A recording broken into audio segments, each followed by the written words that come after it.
Now, what doesn't seem so simple is finding a team that Bradley Beal wants to go to. According to Fred Katz of the Athletic, Bradley Beal would not consider waiving his no-trade clause to play in Chicago. Not only is Chicago a cold weather city, but also not a team in the direction of winning. These are things that, according to Fred Katz, again, he would say no to. Is that surprising to you? Are you shocked? Are you sad? Like, to me, all these reports that are coming in, I'm just like, yep, okay, sure. We'll just see what happens at the end. I mean, it's not surprising.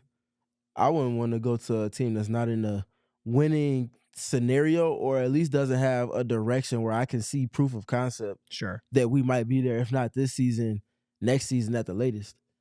No, I'm not surprised by it at all. I would expect for Jimmy, I would expect for Bradley Beal to want to go to a winning situation and, play his chances at it. Mm-hmm. I think he's earned that right. I think you don't get a no-trade clause without being a player that's proven to have impact in those scenarios either. I mean, I don't think anybody really should have a no-trade clause. And maybe the LeBrons of the world, right? Like, we're talking. I feel like he got it off of loyalty. He did, and you know what? And he did, and he earned it because it was the 10-year. It was the 10-year clause. Correct. Who was the last person to get a no trade clause for that? Melo? Probably Dirk. Did Dirk have a no trade clause? Mm-hmm. So that's the thing.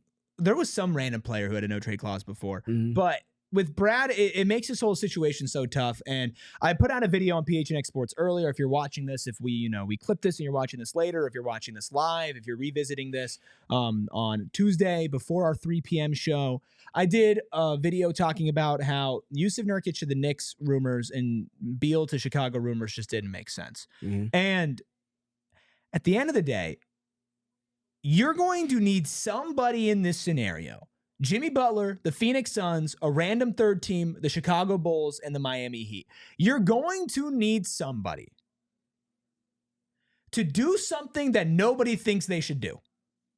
You either need Jimmy Butler to accept going to a team that's not named the Phoenix Suns to get a deal done. You need the Miami Heat to be willing to take on Bradley Beal. You need Bradley Beal to be willing to go to Chicago or Milwaukee or any of the other teams involved, not named Miami.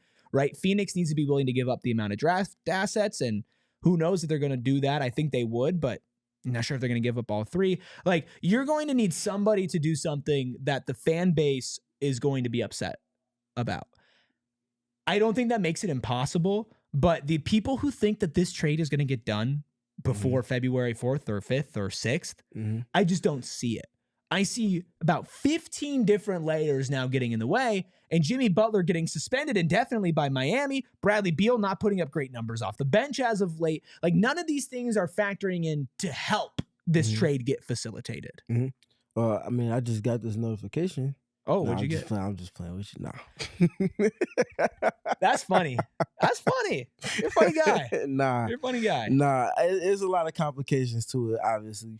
I do think it's going to happen at some point, but I don't think it's not going to come without another chapter or two of adversity with everything that's been going on, this open book soap opera type of drama that we've been watching the last couple of weeks. I'm sorry to everybody right now. Sorry to everybody in the chat. I was talking to Eric when I did you know that. What? That wasn't to y'all. That was to Eric, not to y'all. That was funny. Yeah. That was funny. But yeah, it's gonna continue to be a process, and I think it's gonna be something that maybe takes until the 4th, because the rest of the league is not going to allow for it to go through to the buzzer, because there are other trades. It is holding it all up. Yes. Yeah, it's holding up business, and it's holding up business for the last week and a half now. That's the thing is, you could still hit the 6th. You could hit the morning on the 6th and then have everything fly afterwards, right? Who knows? Maybe the Phoenix Suns are involved with those deals as well. Chicago and Bradley Beal, it never made sense to me from either perspective. For Chicago, I saw it happening on their end more likely because I just know that they're a terribly run organization. So it feels like the type of move they would do, despite reports saying they wouldn't. They're 3.5 months removed from trading Alex Caruso for picks. Josh Giddey. No picks. Forget Josh Giddey, no picks. But I always saw it as Bradley Beal wouldn't go there. Would Bradley Beal go to Milwaukee? Well, there are reports saying there's no connection between the two. So many different reports out there. What do you guys think? Let us know in the comments. Let us know in the chat. Where do you think Bradley Beal ends up? Do you think he ends up getting traded at all? We all silly like the mayor.